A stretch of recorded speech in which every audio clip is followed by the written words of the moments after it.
We'd been doing civics for the past month. I was teaching second grade at Witherspoon Elementary, struggling to teach the meaning of Gettysburg and the Battle of Princeton to a bunch of 8-year-olds. One day, I was stuttering through one of the lessons when suddenly, Jimmy blurted out, "Mr. Johnson, you look like a banana." The other kids started laughing, latching out to the joke immediately. "Yeah, a big fat banana. A big fat stinky banana." All right. I know my clothes are a little funny. I was wearing a yellow button-down and some bright mustard khakis. Brown shoes, too. The stem, I guess. "Just for today, you can call me Mr. Banana." The kids exploded after that. We didn't accomplish much for the rest of the day, but I wondered if this whole Mr. Banana business might actually be good for them. On the way home, I decided to buy some stuff from the store. A couple of yellow button-downs, some yellow ties, and a few pairs of pants. I signed the receipt, Mr. Banana, and the cashier didn't seem to notice, but I chuckled as I walked out the door. Walking home, I had the sudden craving for banana bread, so I went to the grocery store and bought some ingredients. I figured I would bake one for myself and one for the kids. When I got home, I mixed up the ingredients and put 2 loaves in the oven.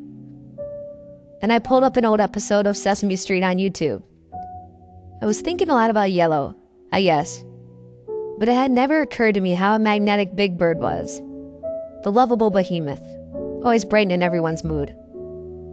There's this one episode where he goes to school for the first time, and he tries to take his desk from the classroom because the teacher said it was his. I laughed thinking about having a giant bird in my classroom. All the kids would probably go crazy. Anyway, once the banana bread was done, I sliced myself a big piece, squirted in a little whipped cream on top. It was good, but it tasted a little strange. I figured I would change up the recipe if I ever made it again. The next day I came into school in a full yellow garb, a pineapple tie, some pastel pants, and even an old pair of shoes that I spray painted yellow.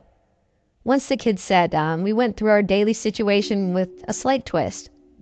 I said, "Good morning, class." They answered, "Good morning, Mr. Banana." Every kid got a piece of banana bread wrapped in plastic. Between the gluten and the walnuts and the eggs, I probably would have been sued if a crumb fell on the floor. Somehow we made some headway on the Civil War today. I showed them segments from a documentary about Abraham Lincoln, and they actually sat still, fumbling with the banana bread in their hands. I started getting emails from parents a few days later. It read, "Mr. Johnson, Alice absolutely loves your class. She said you're the funniest teacher she's ever had. Keep up the good work. Mrs. Goldman." It was nice to get that approval, like I was actually doing something important. Heck, maybe these kids would even remember some of the stuff that I was teaching them. So I started to go all out, bringing in yellow streamers to hang across the classroom, typing up the weekly newsletter with the banana theme border, taking showers with the Banana Blast shampoo. I spent hours on Google, just so I could do a banana fact of the day for the kids. It turns out the scientific name for banana translates to meaning fruit of the wise man. Go figure. I decided I would bring in banana bread every Monday. It would be something for the kids to look forward to at the beginning of the week. I added a few sprinkles of cinnamon to the second batch, but the batter still didn't taste right to me. I figured a few strands of banana-infused hair might do the trick. So I chopped up a few stragglers from the back of my neck and sauteed them in some olive oil. The batter had a slight punch after that, and it was definitely an improvement. I met with Principal Dole the next morning. Felt a little ridiculous going into the meeting in the neon yellow suit, but he didn't seem to mind. "You know, Mr. Johnston, I have received a lot of positive feedback about your whole fruit theme initiative. Seems to really keep the kids focused. Anything to improve those test scores, right? Hey, if it works, it works. Keep it up and you might find yourself tenured in a few years." I'm just happy to get through to these kids, sir. It was almost June and the mosquitoes are starting to come out. Turns out banana peels are a good cure for bug bites. I asked anyone in class if they wanted to volunteer. Jimmy had a big nasty bite on his arm and he wiped the peel all over his arms in front of the class, on his face too. "How's that feel, Jimmy?" "Really cool, Mr. Banana." "Anyone else want to give it a try?" Everyone in the class raised their hands. When I got home, I turned on a documentary about corruption in Chiquita Brands International. Apparently they brought cocaine to Burrino on some of their ships. Treated the plantation workers like crap too. I thought it would be nice to write a letter to the company about my initiative. Figured they might like to know that their product was just more than a topping on oatmeal. I spent the whole night writing, and it turned into a few thousand words about my theories on elementary education. I didn't really think much of it, but I sent it with the subject, "Bananas are more than just food," to their customer support email. It would probably be lost among all the customer complaints, but I did it anyway. It didn't cross my mind again until that weekend when I got a phone call on the treadmill. "Mr. Johnson, this is Sophie from the local news station. I got an email from someone at Chiquita. Do you have a few minutes for an interview?" Yes, of course. I was on the cover that week. It was a photo of me dressed in full yellow, pointed above the camera in the foreground with all the gape-mouthed students behind me. Mr. Banana peels away the doubters. The local news station stopped by the school for a segment too. I watched my segment that Sunday, a few minutes of my awkward teaching voice, interspersed with interviews from me, Principal Dole, and a few parents. Apparently some other elementary school teachers are starting to do it too. There was a Mrs. Strawberry, a Mr. Blueberry. I wonder if anybody else was doing a banana too. Once the special was over, I went to work on my third batch of banana bread. I sprinkled the cinnamon, sauteed some of my neck hair again, but the batter still tasted a little flat to me. I looked down at my hands, and it occurred to me that my skin was starting to turn a little yellow. It was probably from all the bananas I'd been eating. I wonder if my skin had any of that flavor too. I grabbed the tweezers and plucked a thin piece from the tip of my thumb. It was a little salty, but it definitely added a fruity taste to it. I figured I'd try it out in the batter, so I took a bowl and plucked some skin off of all 10 of my fingers, then I mixed it in. It tasted great. That morning, people actually recognized me in the streets. All those local kids must watch the news, I thought. I couldn't make it more than a few steps down the street without being stopped for a selfie or a congratulatory handshake. It was nice, actually.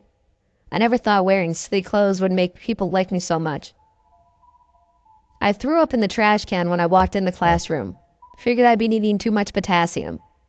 It was pure yellow, of course, that bright bile and banana mixture.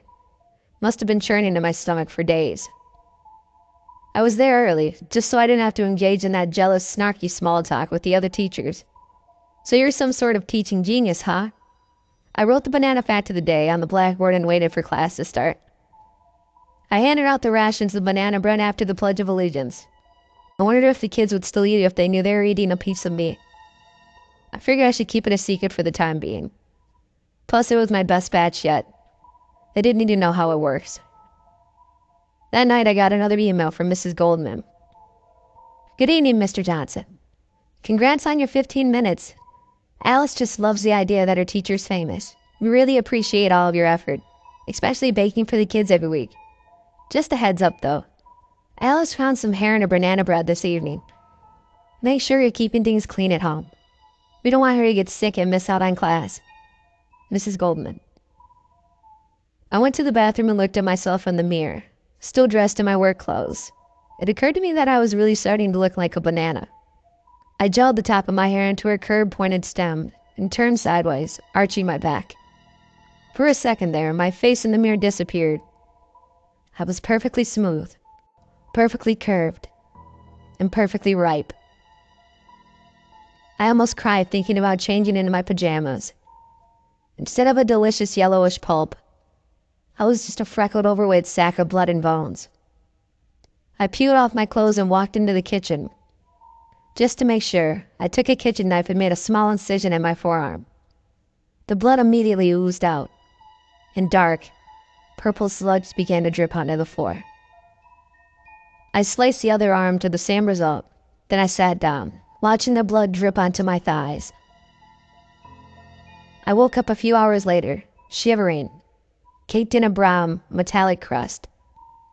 I ate some breakfast, bananas of course, took a shower, then put on my full yellow outfit. Figured I should be wearing long sleeves for the next few days. On Friday, the students performed a little play about a courthouse. Sitting in the back of the classroom, I wiped my eyes and typed an inquiry into Google. Did the Confederate soldiers eat bananas? I spent the weekend at home, lights off, watching the same episode of Sesame Street on repeat. Big Bird yanking on the desk, the nails screeching from the force. "You said it was mine. You said it was mine." On Sunday night, I chopped off my left pinky and fried it in the skillet. I sliced it into tiny pieces and mixed it into the batter. The banana bread came out darker than usual, a little savory, but it was still delicious. I wrapped my left hand in gauze and went to bed. I woke up late the next morning. I only had a few minutes to get ready. I slid into my favorite yellow t-shirt and a pair of my favorite yellow khakis, stuffed the banana bread into my backpack, and walked out the door. The kids stared at me warily as they walked into the classroom. Once they sat down, Jimmy raised his hand. "Yes?" "Mr. Banana, what happened to your hand?" "Oh, it was just a little accident. It's nothing to worry about." I held up my hand for the whole class to see. "Were you climbing a tree?" "No, Jimmy. It was just an accident in the kitchen." "What are those scratches on your arms?" I looked down. My arms were crusty with blood. I must open up the cuts again somehow. I hadn't showered in days. "Don't worry, kids. Let me run to the bathroom and clean up. I'll be right back." I rushed out the classroom into the bathroom across the hall. I took the gauze off my left hand, then I pounded my fist against the hand dryer until every bone shattered. I woke up to the sound of a faint whisper behind me. I stood up and turned around. It was a banana, slightly bruised, but a beautiful shade of yellow, with sharp lines protruding from the stem.